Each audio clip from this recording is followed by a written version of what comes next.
Hi, this is Brett Ridgway with 50biggestwebsitemistakes.com, and today's tip that we're going to talk about is our mistake number 13, help with hyperlinks. This website mistake has been an issue for a long time, but with some of the newer technologies that have been introduced, it's only gotten easier to make this mistake.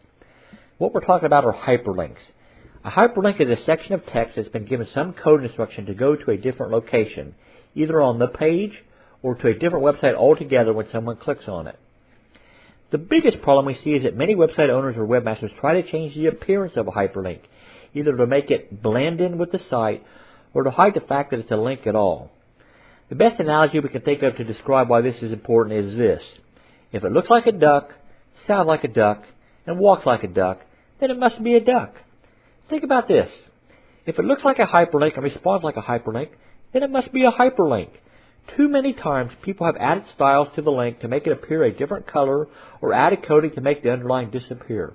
Plus, added a lot of underlined text in their sales copy that confuses people as to where the links actually are. Remember, a confused shopper rarely buys. They just stay confused and then leave. A hyperlink should always remain blue and underlined.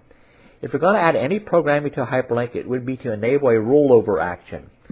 What a rollover does is when the website visitor places their mouse over the link, it changes color. I generally like to use red for this action because it catches the visitor's eye.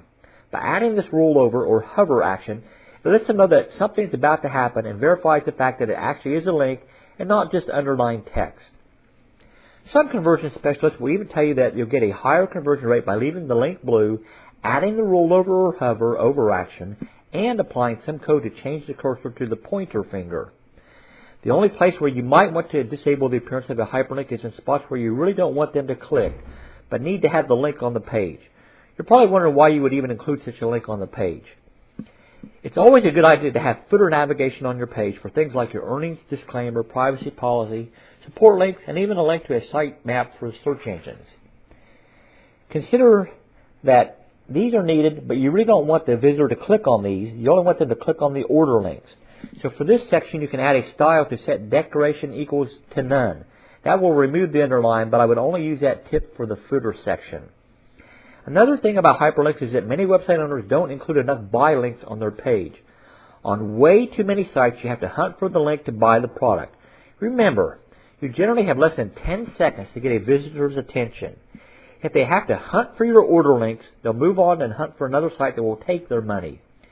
You want to be sure that you have anywhere from 9 to 12 links on your sales page asking for the sale, and not just click here to order now. Be a little creative. Add keywords or action words like click here to learn about using hyperlinks. Finally, hyperlinks should not really link to another site off your sales page.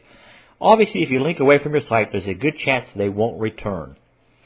But if you must link to something off your site, make sure that the link opens in a new window. Now, for more great website tips, please visit our site at 50biggestwebsitemistakes.com.